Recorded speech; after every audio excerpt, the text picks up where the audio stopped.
बहुत बहुत स्वागत है बच्चों माध्यमिक शिक्षा विभाग के इस ऑनलाइन शिक्षण व्यवस्था में। मैं मिथिलेश कुमार निषाद, लेक्चरर फिजिक्स, राजकीय जुबली इंटर कॉलेज, आज आपके समक्ष कक्षा 11 के भौतिक विज्ञान विषय के साथ उपस्थित हुआ हूँ। बच्चों, आज का जो हमारा कॉन्सेप्ट है उसका नाम सरल रेखा में गति है, लेकिन आज इस कॉन्सेप्ट का पहला भाग आपके सामने प्रस्तुत किया जा रहा है। बच्चों, जरा हम लोग आज पाठ की चर्चा कर लेते हैं। इस पाठ को बच्चों सुविधा के दृष्टिकोण से 6 भागों में बांटा गया है। वे 6 भाग आपके सम्मुख दिखाए जा रहे हैं। पहले भाग में स्थिति, पथ लंबाई और विस्थापन के बारे में चर्चा होगी। दूसरे भाग में औसत वेग और औसत चाल के बारे में बताया जाएगा। तीसरा भाग तात्क्षणिक वेग और चाल से संबंधित होगा। चौथा भाग त्वरण का होगा। 5वें भाग में शुद्ध गतिकी संबंधी समीकरणों की स्थापना की जाएगी और 6ठे भाग में आपेक्षिक वेग पे चर्चा होगी। बच्चों, आज का जो हमारा अध्ययन का विषय वस्तु है, आज का जो कॉन्सेप्ट है, वो हम क्या क्या पढ़ने वाले हैं उसकी जरा चर्चा आप देख लीजिए। आज सबसे पहले हम लोग चर्चा करेंगे गति के बारे में, फिर बिंदु वस्तु क्या होता है, शुद्ध गतिकी क्या होता है, निर्देश तंत्र किसे कहते हैं, एक विमीय, द्विविमीय और त्रिविमीय गति से आप क्या समझते हैं, पथ लंबाई क्या होती है, विस्थापन किसे कहते हैं, स्थिति समय ग्राफ को आपको बनाकर दिखाया जाएगा और कुछ क्वेश्चंस भी आपके सम्मुख सॉल्व किए जाएंगे और अंत में आपको गृह कार्य भी दिया जाएगा।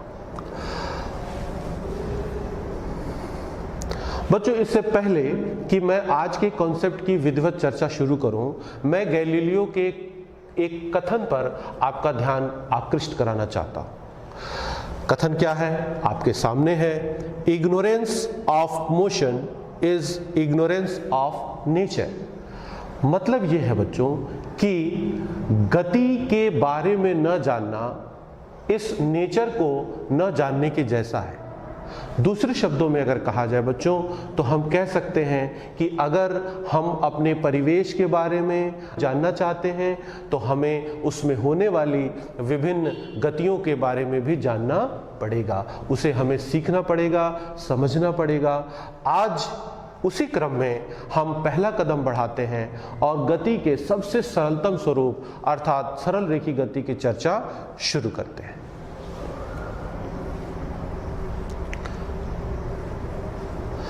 बच्चों, शुरुआत हम कुछ डेफिनेशन से करेंगे। डेफिनेशंस आपके सामने हैं। सबसे पहले हम बात करेंगे कि गति क्या होती है।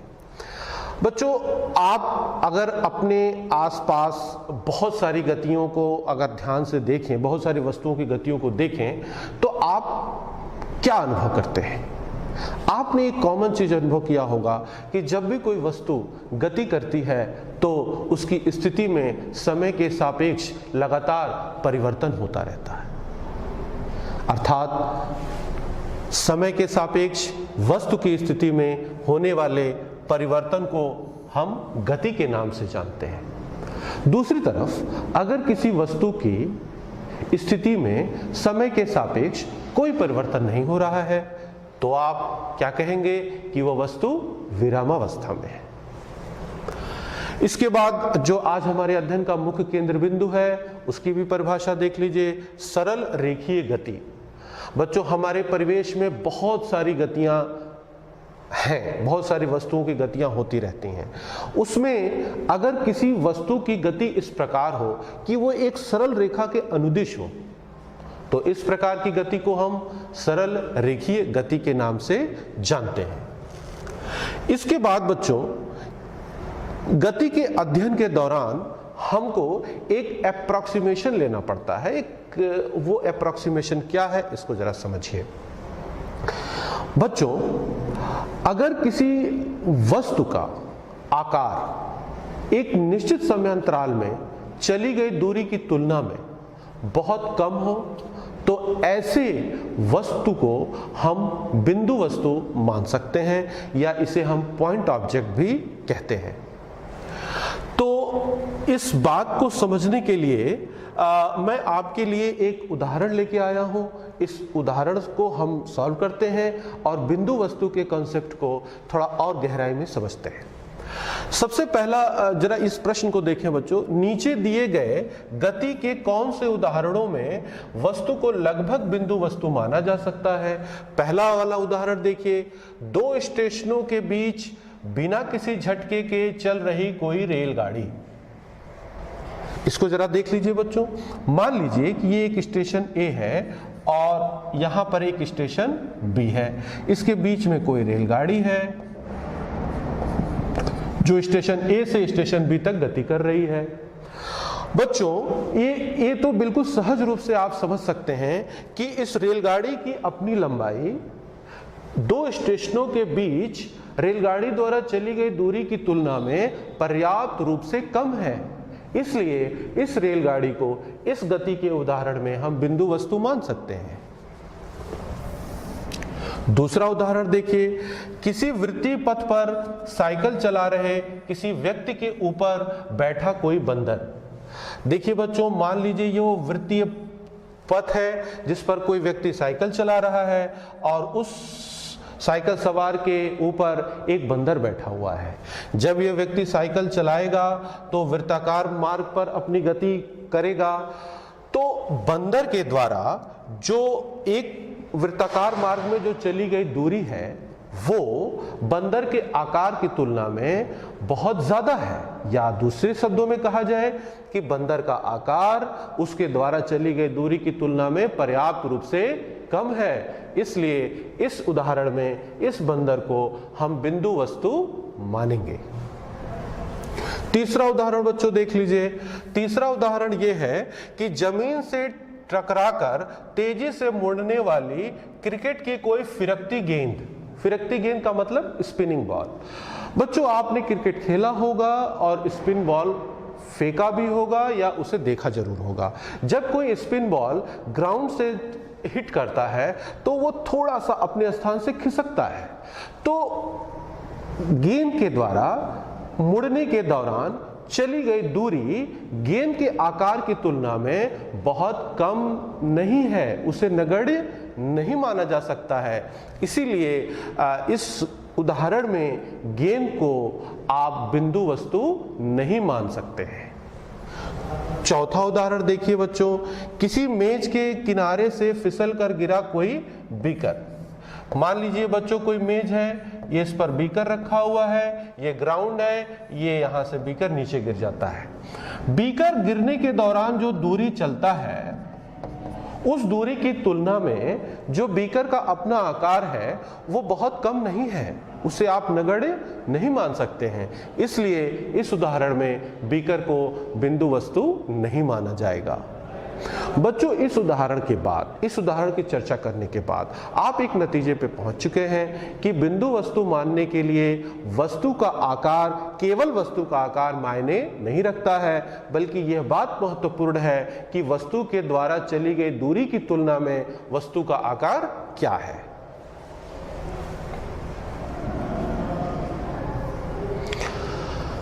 अब बात करते हैं बच्चों शुद्ध गतिकी की, जिसमें हम आज की चर्चा जिस पर आधारित है। शुद्ध गतिकी में बच्चों अध्ययन की वह शाखा है जिसमें हम किसी वस्तु के गति का अध्ययन बिना गति के कारणों पर ध्यान दिए ही करते हैं।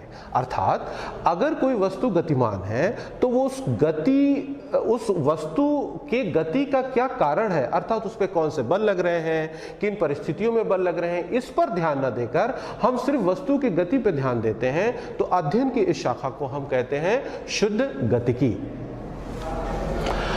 इसके बाद एक बहुत ही महत्वपूर्ण कॉन्सेप्ट है बच्चों जिसका नाम है फ्रेम ऑफ रेफरेंस, अर्थात निर्देश तंत्र। ये क्या है बच्चों?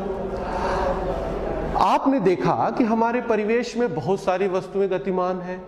यदि आप किसी गतिमान वस्तु की स्थिति को जानना चाहते हैं तो आपको एक संदर्भ बिंदु की आवश्यकता होगी और अक्षों के एक समुच्चय की आवश्यकता होगी। अक्षों के समुच्चय के रूप में हम समकोणीय निर्देशांक निकाय का चुनाव करते हैं। ये बहुत ही आसान होता है। इसमें बच्चों 3 अक्ष होते हैं, एक्स एक्सिस, वाई एक्सिस और जेड एक्सिस, जैसा कि आपको चित्र में दिखाया जा रहा है। और तीनों अक्षों का जो कटान बिंदु है इसे आप मूल बिंदु भी कहते हैं और इसी मूल बिंदु को संदर्भ बिंदु के नाम से भी जाना जाता है। बच्चों ध्यान देंगे कि जब भी कोई वस्तु गतिमान होगी तो उस गति का अध्ययन करने के लिए जो ऑब्जर्वर होगा वो कहाँ स्थित होगा? संदर्भ बिंदु पर। अच्छा, दूसरी बात कि गति का अध्ययन करने के लिए हमें समय के मापन की भी आवश्यकता है। तो यदि इस कोऑर्डिनेट सिस्टम में हम एक घड़ी भी अटैच कर दें तो इस तरह जो हमें सिस्टम प्राप्त होगा उसी का नाम होगा निर्देश तंत्र, अर्थात फ्रेम ऑफ रेफरेंस। इसकी परिभाषा देख लीजिए, घड़ी सहित निर्देशांक निकाय को निर्देश तंत्र कहते हैं। अर्थात निर्देशांक निकाय में ये तीनों अक्ष शामिल हो गए और साथ साथ वो घड़ी शामिल हो गई। तीनों अक्षों का कटान बिंदु संदर्भ बिंदु कहलाया।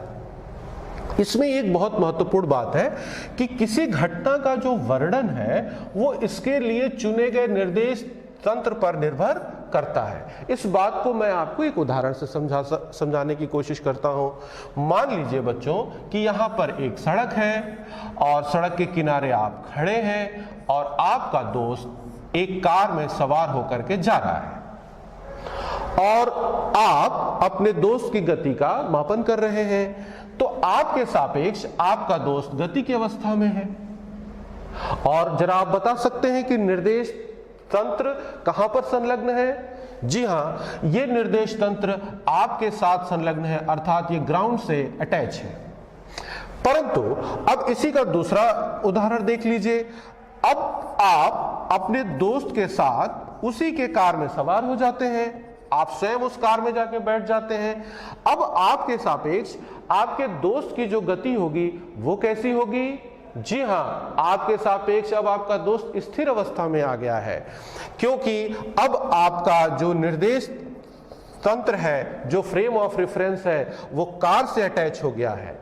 तो पहली स्थिति में जब फ्रेम ऑफ रेफरेंस ग्राउंड से अटैच था तो यह वस्तु गतिमान थी। जब वही फ्रेम ऑफ रेफरेंस कार से अटैच हो गया तो वस्तु स्थिर अवस्था में आ गई।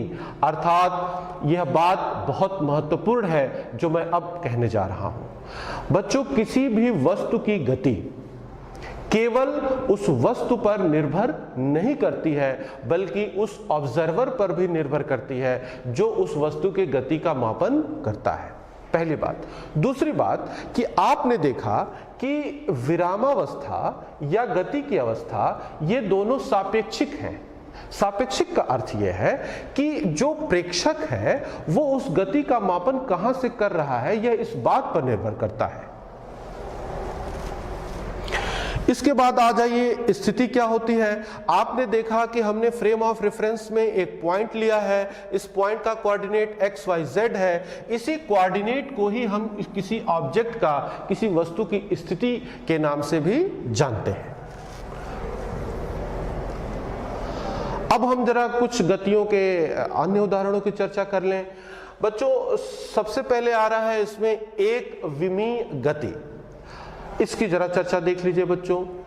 अगर कोई वस्तु इस प्रकार से गति करे कि उसके गति के निरूपण के लिए मात्र एक अक्ष या एक निर्देशांक की आवश्यकता हो तो इस प्रकार की गति को हम एक विमीय गति कहते हैं।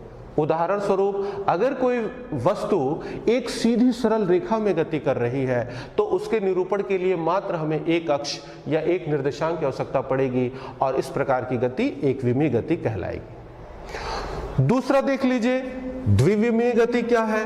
द्विविमीय गति में बच्चों, अगर कोई वस्तु इस प्रकार से गति करे कि उसके निरूपण के लिए आपको दो अक्षों या दो निर्देशांकों की आवश्यकता हो तो इस प्रकार की गति को द्विविमीय गति या 2 डायमेंशनल मोशन कहते हैं। इसका उदाहरण देख लीजिए। अगर कोई वस्तु एक समतल में गति करती है, एक प्लेन सरफेस पे गति करती है तो इस प्रकार की जो गति होगी वो द्विविमीय गति कहलाएगी। तीसरा देख लीजिए बच्चों। त्रिविमीय गति अर्थात 3 डायमेंशनल मोशन। अगर किसी वस्तु की गति इस प्रकार हो कि वस्तु के गति के निरूपण के लिए आपको 3 अक्षों की आवश्यकता हो, 3 निर्देशांकों की आवश्यकता हो, तो इस प्रकार की गति को आप त्रिविमीय गति या 3 डायमेंशनल मोशन भी कहते हैं। इसके उदाहरण के लिए अगर कोई वस्तु मुक्त आकाश में, ओपन स्पेस में गति कर रहा है तो इसे आप 3 डायमेंशनल मोशन के नाम से जानेंगे। अब आ जाते हैं बच्चों एक नए कंसेप्ट पे जिसका नाम है पथ लंबाई अर्थात पाथ लेंथ। बच्चों आपने देखा कि जब भी कोई वस्तु गति करती है तो उसके द्वारा जो वो अपनी एक स्थिति से दूसरी स्थिति में जाती है, इस दौरान जो वो दूरी चलती है उसी वस्तु के द्वारा चली गई दूरी को ही हम पथ लंबाई या पाथ लेंथ भी कहते हैं। इसकी परिभाषा देख लीजिए, किसी वस्तु द्वारा चली गई दूरी को ही पथ लंबाई कहा जाता है। यह एक अदिश राशि है। अदिश राशि का मतलब कि इसे व्यक्त करने के लिए दिशा की कोई आवश्यकता नहीं है और इसका SI मात्रक मीटर होता है। बच्चों इस कॉन्सेप्ट को और ज्यादा एक्सप्लेन करने के लिए हमारे पास एक चित्र है। इस चित्र में एक एक्सिस बनाया गया है, आप देख लीजिए ये एक्स एक्सिस है। ये एक्स एक्सिस का मूल बिंदु है जिसे हम संदर्भ बिंदु भी कहेंगे और इस एक्सिस पर हमने कुछ बिंदु चुन लिए हैं जैसे O, P, Q और R और अलग अलग बिंदुओं के जो निर्देशांक हैं वो आपको चित्र के अनुसार दिखाए जा रहे हैं और ये सभी जो दूरियां हैं ये मीटर में आपको दिखाई जा रही हैं। मान लीजिए बच्चों कि कोई वस्तु है जैसे कि ये कार, ये मूल बिंदु पर स्थित है, यहां से ये चलना शुरू करती है और चलते चलते बिंदु P पर आती है। क्या आप बता सकते हैं कि गति के दौरान वस्तु के द्वारा चली गई दूरी कितनी है? देख लीजिए OP = 360 metre.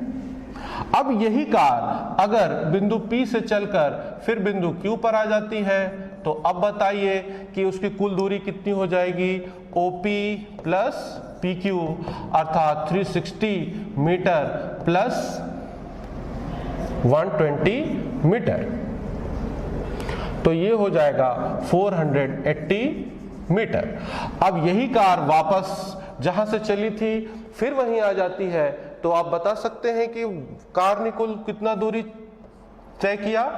OP plus PO that is 360 metre plus 360 metre is equal to 720 metre. तो आपने देखा बच्चों कि वस्तु जब गति करती है तो उसके द्वारा जो दूरी चलती है उस दूरी को व्यक्त करने के लिए हमें दिशा की कोई आवश्यकता नहीं है, सिर्फ दूरी जुड़ती चली जाती है। ये सदैव पॉजिटिव ही होती है जैसा कि आपको कैलकुलेशन करके दिखाया गया है।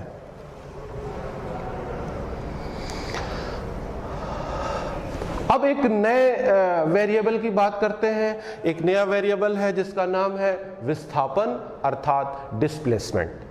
जब कोई वस्तु गति करती है तो किसी स्थिति से दूसरी स्थिति में जाती है, इस दौरान उसकी स्थिति में होने वाले परिवर्तन को ही हम विस्थापन के नाम से जानते हैं। तो इसकी परिभाषा देख लीजिए। किसी वस्तु की स्थिति में परिवर्तन को ही हम विस्थापन कहते हैं। मान लीजिए बच्चों कि कोई वस्तु है जो t1 टाइम पर उसकी स्थिति x1 है, यहां दिखाया जा रहा है। t2 टाइम पर इसकी स्थिति x2 हो जाती है, तो इस दौरान जो समयांतराल है वो होगा t2 - t1 और इसकी स्थिति में जो परिवर्तन होगा वो होगा x2 - x1। इस स्थिति में परिवर्तन को ही हम विस्थापन के नाम से जानते हैं। दूसरे शब्दों में अगर कहा जाए बच्चों तो विस्थापन को अंतिम स्थिति और प्रारंभिक स्थिति के अंतर के रूप में भी जाना जाता है। इस सूत्र को अगर हम जरा गौर से देखें बच्चों तो आप पाते हैं कि अगर x2 यानी अंतिम स्थिति प्रारंभिक स्थिति से ज्यादा हो तो आप पा रहे हैं कि डेल्टा x पॉजिटिव होगा और यदि x2 लेस देन x1 हो तो डेल्टा x निगेटिव होगा। आपको बताया गया है कि x एक्सिस पर मूल बिंदु के दाहिनी तरफ की दिशाएं पॉजिटिव और मूल बिंदु के बाएं तरफ की दिशाएं निगेटिव ली जाती हैं। इसका मतलब ये हुआ कि विस्थापन में दिशाओं का विस्थापन को व्यक्त करने के लिए दिशाओं की भी आवश्यकता पड़ती है। इसलिए यह एक कैसी राशि है? यह एक सदिश राशि है और इसका मात्रक मीटर होता है।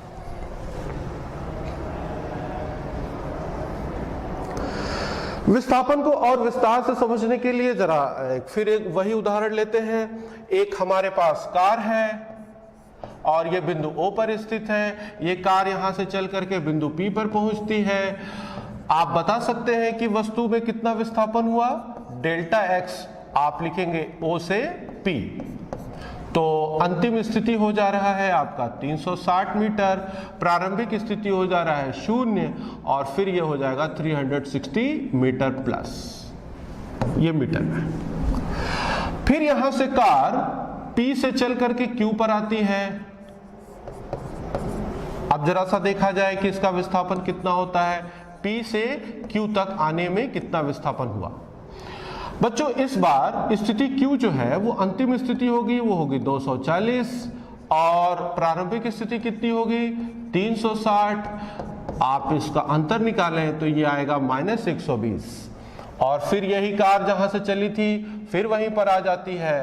तो इस प्रकार O से चली फिर O पर ही आ गई, तो प्रारंभिक स्थिति 0, अंतिम स्थिति भी 0 और दोनों का अंतर भी 0। इस कैलकुलेशन से हम कुछ निष्कर्ष पर पहुंचे हैं। पहला निष्कर्ष यह है कि जो विस्थापन है वो धनात्मक भी हो सकता है, ऋणात्मक भी हो सकता है और शून्य भी हो सकता है, पहली बात। दूसरी बात कि विस्थापन का जो वैल्यू है, विस्थापन का जो मैग्नीट्यूड है, परिमाण है, वो दूरी के बराबर भी हो सकता है और दूरी के बराबर नहीं भी हो सकता है। लेकिन वो कौन सी स्थिति है जब विस्थापन दूरी के बराबर नहीं होगा? आपने देखा जब ये कार सरल रेखीय गति करते हुए आगे बढ़ती जा रही थी, बिंदु P तक गई, तो O से लेकर के P तक की दूरी भी 360 मीटर थी और O से लेकर के P तक का विस्थापन भी 360 मीटर था। तब तक तो कोई अंतर नहीं आया। लेकिन जैसे ही कार ने अपनी दिशा को परिवर्तित किया, P से फिर Q की तरफ मुड़ने लगा, तो विस्थापन का मान परिवर्तित होने लगा। विस्थापन का मान दूरी से भिन्न आने लगा। इसका मतलब यह हुआ कि अगर कोई वस्तु सरल रेखीय गति में गतिमान है और अपनी दिशा में परिवर्तन नहीं करती है तो दूरी और विस्थापन का मान बराबर होगा, अन्यथा दूरी सदैव विस्थापन से अधिक होगी। तो जरा इस कंक्लूजन पर ध्यान दीजिए बच्चों। कंक्लूजन यह है कि विस्थापन का जो परिमाण है ये वस्तु द्वारा चली गई पथ लंबाई के बराबर हो भी सकता है और नहीं भी हो सकता है, जैसा कि हमने कैलकुलेट करके आपको चर्चा में दिखाया। दूसरा जो कंक्लूजन है कि एक विमीय गति में अर्थात सरल रेखीय गति में विस्थापन का जो परिमाण है वो पथ लंबाई तभी बराबर हो सकते हैं जब वस्तु गति की अवधि में अपनी दिशा को नहीं बदलता है। याद आ रहा है, O से P तक गया, कोई दिशा में परिवर्तन नहीं हुआ, विस्थापन दूरी बराबर था। अन्यथा पथ लंबाई विस्थापन के परिमाण से अधिक होता है, अर्थात मैग्नीट्यूड जो विस्थापन का होगा वो लेस देन और इक्वल टू पथ लंबाई होगा। इसे आप याद रखिएगा। तीसरा कंक्लूजन भी आपको करके दिखाया गया है कि विस्थापन का परिमाण गति की किसी अवधि के लिए शून्य भी हो सकता है, जबकि गति की किसी अवधि के लिए पथ लंबाई शून्य नहीं हो सकता। किसी भी वस्तु के द्वारा चली गई दूरी कभी शून्य नहीं हो सकती, लेकिन उसका विस्थापन शून्य हो सकता है, जैसा कि मैंने आपको कैलकुलेशन में दिखाया।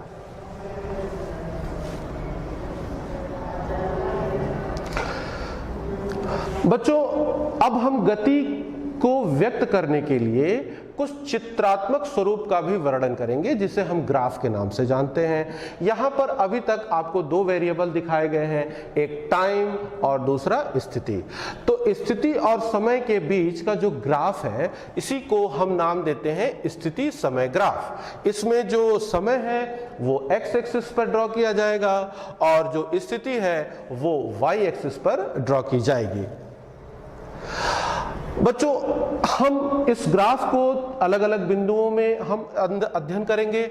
सबसे पहला बिंदु है कि जब वस्तु स्थिर है। वस्तु कब स्थिर होती है, इसकी चर्चा मैंने शुरू में ही किया था। अगर किसी वस्तु की स्थिति में कोई परिवर्तन समय के साथ नहीं होता है तो वस्तु स्थिर मानी जाती है। तो अगर यहाँ पर आप देखिए कि एक्स एक्सिस पर हमने विभिन्न समय बिंदुओं को दिखाया है, 10 सेकेंड, 20 सेकेंड, 30, 40, 50, 60 सेकेंड, और वाई एक्सिस पर विभिन्न स्थितियों को दिखाया है, 10, 20, 30, 40, 50 एंड सो ऑन मीटर। अगर कोई कार मान लीजिए कि 40 मीटर के स्थिति पर खड़ा है, विरामावस्था में है, तो उसका ग्राफ कैसा होगा? तो शुरू में t = 0 पर कार की स्थिति क्या होगी? 40 मीटर। 10 सेकेंड पर भी वही 40 मीटर, 20 सेकेंड पर भी, 30 सेकेंड पर भी, 40 सेकेंड पर भी, 50 सेकेंड पर भी और 60 सेकंड पर भी। यानी कि लगातार वस्तु समय के साथ स्थिति में कोई परिवर्तन नहीं हो रहा है। और यदि इन सारे बिंदुओं को हम मिला देते हैं तो हमें एक ग्राफ प्राप्त होता है, जिस ग्राफ को हम बोलेंगे स्थिति समय ग्राफ। लेकिन ये स्थिति समय ग्राफ किस समय के लिए है? जब वस्तु स्थिर होती है।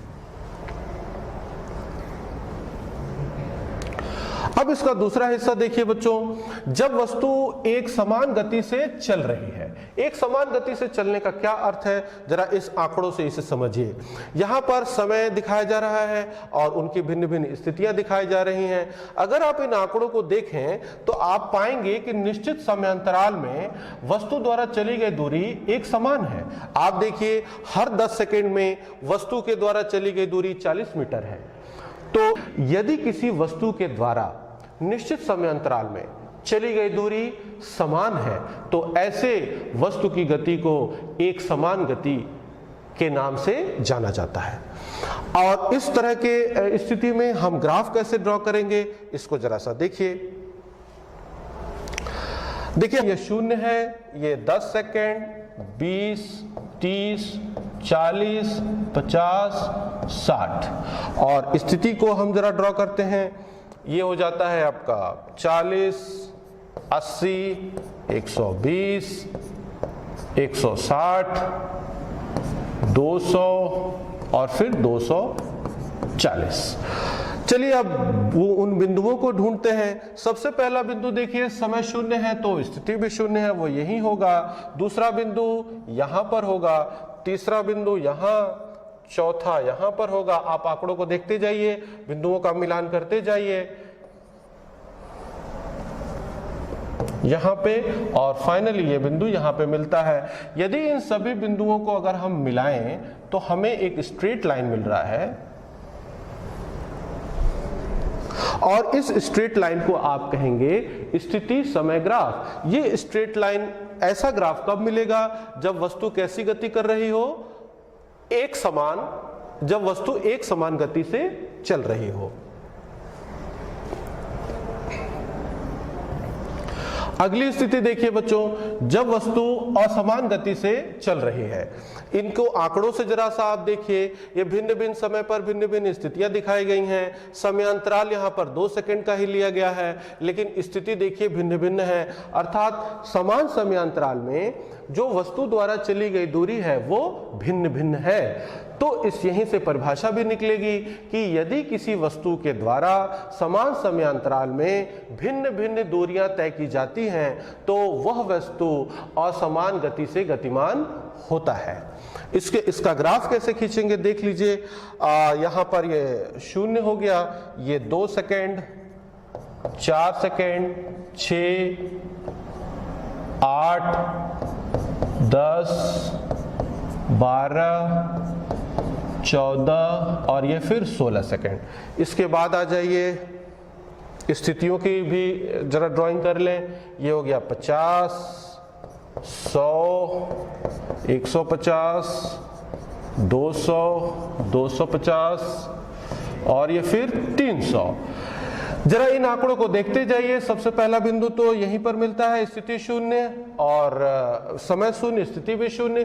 दूसरा देखिए, स्थिति समय 2 सेकंड, स्थिति 0, समय 2 सेकंड, स्थिति 0, वो यहीं पर मिलेगा। तीसरा देखिए, समय 4 सेकंड, स्थिति 10 मीटर, तो 10 मीटर आपका यहीं कहीं होगा बच्चों। समय 6 सेकंड, स्थिति 20 मीटर, यहां पर कहीं होगा ये। समय 8 सेकंड, स्थिति 50 मीटर, यहां पर है ये। समय 10 सेकंड, स्थिति 100 मीटर, समय 12 सेकंड, स्थिति 150 मीटर, समय 14 सेकंड, स्थिति 200 मीटर, समय 16 सेकंड, स्थिति 250 मीटर, और समय 18 सेकंड, और ये हो गया आपका समय 20 सेकंड। तो 218 सेकंड पर आपकी स्थिति है आपका 300, और 20 सेकंड पर भी स्थिति है आपका 300। अब इन सारे बिंदुओं को हम मिलाते हैं। इसे देखिए,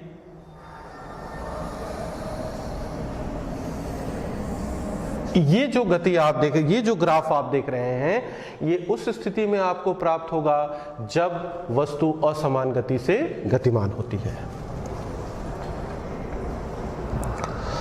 अब बच्चों जरा सा कुछ क्वेश्चन सॉल्व कर लेते हैं। क्वेश्चन ये है, निम्न ग्राफों को देखकर बताइए कि इनमें से कौन सा एक विमी गति को संभवतः नहीं दर्शा सकता। यहां पर आपके सामने एक ग्राफ दिखाया गया है, ये xt ग्राफ है। इसको दिखाना है कि ये क्या एक विमी गति को दर्शा सकता है।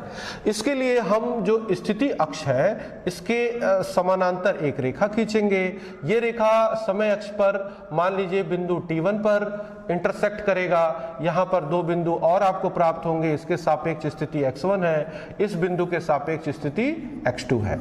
अगर आप इस ग्राफ को बच्चों ध्यान दें तो आप पाते हैं कि t1 समय पर जो कण की स्थिति x1 भी है और t1 समय पर कण की स्थिति x2 भी है। इसका मतलब कि एक ही समय पर कण दो स्थितियों में विद्यमान है। ऐसा संभव नहीं है, ये नहीं हो सकता, अर्थात ये ग्राफ भी संभव नहीं है। दूसरी तरफ इस ग्राफ को देखिए बच्चों, यहां पर x एक्सिस में समय खींचा गया है, y एक्सिस में कुल पथ लंबाई है, ये 0 है। यहां पर इसके सापेक्ष टाइम मान लीजिए t1 है, इसके सापेक्ष टाइम t2 है। ये o, ये a, ये b। O से लेकर के A तक की गति से कोई समस्या नहीं है, लेकिन अब अपना ध्यान आप A से B तक होने वाली गति पर ध्यान दीजिए। ये T1 से T2 के दौरान समय तो लगातार बढ़ता जा रहा है, परंतु कुल पथ लंबाई घट रही है। बच्चों यह संभव नहीं है, क्योंकि समय के साथ कभी भी कुल पथ लंबाई अर्थात दूरी कभी घट नहीं सकता है, अर्थात ये ग्राफ भी संभव नहीं है। अगले क्वेश्चन पर आ जाते हैं बच्चों। निम्न ग्राफ से क्या यह कहना ठीक होगा कि t 0 के लिए किसी सरल रेखा में और t 0 के लिए कण किसी परवलय में गति कर रहा है? यदि नहीं तो ग्राफ के संगत उचित भौतिक संदर्भ का सुझाव दीजिए। बच्चों यहां पर x एक्सिस पर समय ड्रॉ किया गया है, y एक्सिस पर स्थिति है, ये t 0 है और ये t 0 है। अगर आप ध्यान दें तो t 0 में xt ग्राफ जो है वो बिल्कुल यहां पर पैरेलल टू टाइम एक्सिस है, और ध्यान दीजिए कि यहां पर स्थिति 0 है। दूसरी तरफ यहां t 0 पर यह परवलय के आकार का हो जा रहा है। यहां पर मैं आपसे एक बात अवश्य करना चाहूंगा कि xt ग्राफ को देखकर आप कभी ये अंदाजा न लगाइएगा कि वो उस वस्तु के गति की ट्रेजेक्टरी है। जी नहीं, xt ग्राफ यहां पर आप t<0 में देखिए कि xt ग्राफ एक सरल रेखा है। इसका कतई अर्थ आप ये न लगाइए कि वस्तु भी सरल रेखा में गतिमान है। जी नहीं, ये सिर्फ xt ग्राफ को बता रहा है। ये बता रहा है कि समय t 0 पर कण की स्थिति 0 है। दूसरी तरफ अगर t 0 पर ये जो वक्र है ये परवलय के आकार का है, तो इसका कतई अर्थ आप ये न लगाइएगा कि xt ग्राफ से द्वारा आपको ये पता चल रहा है कि वस्तु परवलय के पथ पे गतिमान है। जी नहीं, ऐसा नहीं है। यह सिर्फ ये बता रहा है कि t>0 के लिए जैसे जैसे समय बढ़ता जाएगा वैसे वैसे कण की स्थिति भी लगातार बढ़ती चली जा रही है। अब इसका उचित भौतिक संदर्भ देखिए बच्चों, ये कोई आप कोई ऊंची बिल्डिंग है, यहाँ पर छत पर आप खड़े हैं, आपके हाथ में गेंद है, ये ग्राउंड है। आप हाथ में जो गेंद को लिए हुए हैं, गेंद विरामावस्था में है, t = 0 पर गेंद गिराते हैं आप, गेंद जा करके ग्राउंड पर हिट करती है, लगातार इस कण की स्थिति जो है बढ़ती चली जा रही है, अर्थात t < 0 पर कण विरामावस्था में और t < 0 पर कण की स्थिति में लगातार वृद्धि हो रही है। अब हम लोग आते हैं बच्चों गृह कार्य पे। गृह कार्य आपके सम्मुख है, इसका स्क्रीनशॉट लीजिए और इसे सॉल्व कीजिए। मुझे पूरी उम्मीद है कि आप इसे सॉल्व करने में सक्षम होंगे। धन्यवाद।